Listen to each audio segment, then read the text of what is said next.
تاریخ فتح مکہ اور عام معافی کا اعلان۔ رسول اللہ صلی اللہ علیہ وسلم جمعہ کی صبح 21 رمضان المبارک سن 8 ہجری کو 10,000 صحابہ کرام کا عظیم الشان لشکر لے کر سورہ فتح تلاوت کرتے ہوئے فاتحانہ شان سے مکہ میں داخل ہوئے۔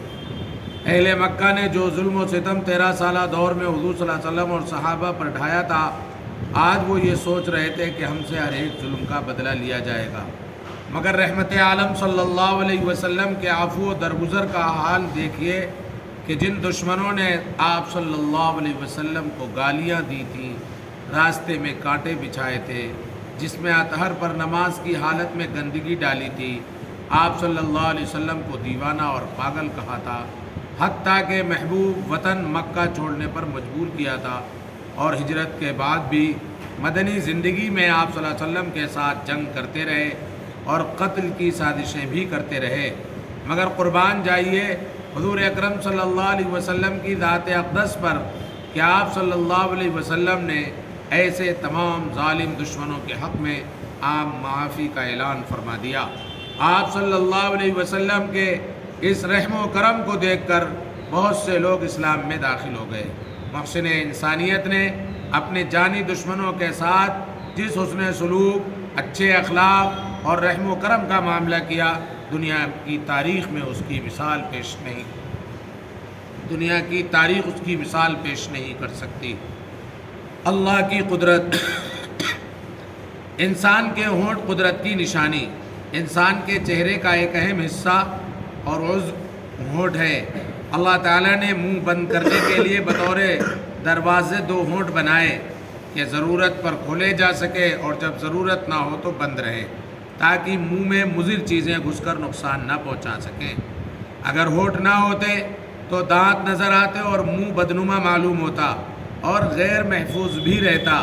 نیز ان ہونٹوں سے بات کرنے میں بڑی مدد ملتی ہے، ان کی مختلف حرکات سے بعض حروف پیدا ہوتے ہیں اور انسان اپنی بات کو ہونٹوں کی مدد سے ظاہر کرتا ہے۔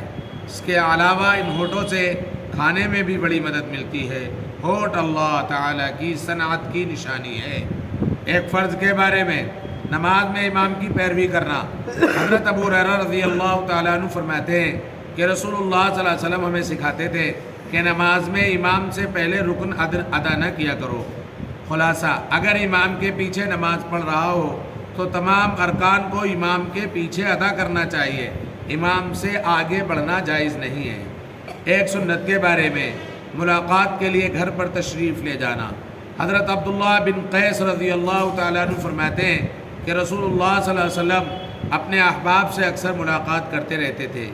اگر کسی خاص آدمی سے ملاقات کا خیال ہوتا تو اس کے گھر تشریف لے جاتے، اگر عام لوگوں سے ملاقات کا ارادہ ہوتا تو مسجد میں تشریف لے جاتے، وہاں عام لوگوں سے نماز کے وقت ملاقات ہو جاتی۔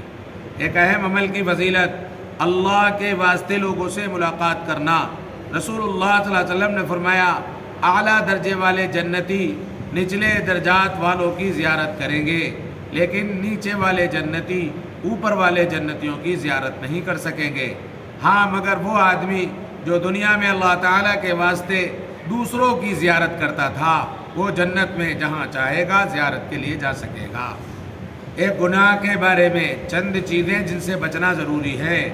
رسول اللہ صلی اللہ علیہ وسلم نے فرمایا، جس نے بدفعلی لی یا اس کے لیے بدفعلی لی گئی، یا غیب کی باتیں بتائیں یا اس کے لیے غیب کی باتیں بتائی گئی، یا اس نے سحر کیا یا اس کے لیے سحر کیا گیا، تو وہ ہم میں سے نہیں۔ اور جو آدمی کسی غیب کی باتوں کو بتانے والے کے پاس گیا اور اس کی باتوں کی تصدیق کی تو اس نے محمد صلی اللہ علیہ وسلم پر نازل ہونے والے دین کا انکار کر دیا۔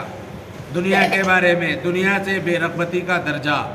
رسول اللہ صلی اللہ علیہ وسلم نے فرمایا، دنیا کی بے رغبتی سے بڑھ کر اور کوئی عبادت نہیں۔ آخرت کے بارے میں، قیامت کے دن بدلہ۔ قرآن کریم میں اللہ تعالیٰ فرماتا ہے، کتنا برا حال ہوگا جب کہ ہم ان لوگوں کو اس دن جمع کریں گے جس کے آنے میں کوئی شک نہیں ہے، اور اس دن ہر ایک آدمی کو اس کے اعمال کا پورا بدلہ دیا جائے گا اور ان پر کوئی ظلم نہیں کیا جائے گا۔ طب نبوی سے علاج، بخار کا علاج۔ رسول اللہ صلی اللہ علیہ وسلم نے فرمایا، بخار جہنم کے اثر کے پھیلاؤ کا نتیجہ ہے، لہذا اسے پانی سے بجھاؤ۔ فائدہ: پانی میں تر کیے ہوئے کپڑے کو نچوڑ کر بدن کو پوچھنا یا پیشانی پر تر کی ہوئی پٹی رکھنا بخار میں مفید ہے۔ قرآن کی نصیحت: قرآن کریم میں اللہ تعالیٰ فرماتا ہے تم اللہ تعالیٰ اس کے رسول کی اطاعت کرو اور آپس میں جھگڑا نہ کرو، ورنہ تم بزدل ہو جاؤ گے اور دشمن کے مقابلے میں تمہاری ہوا اکھڑ جائے گی، اور مصیبت کے وقت صبر کرو، بے شک اللہ تعالیٰ صبر کرنے والوں کے ساتھ ہے۔ سبحان اللہ۔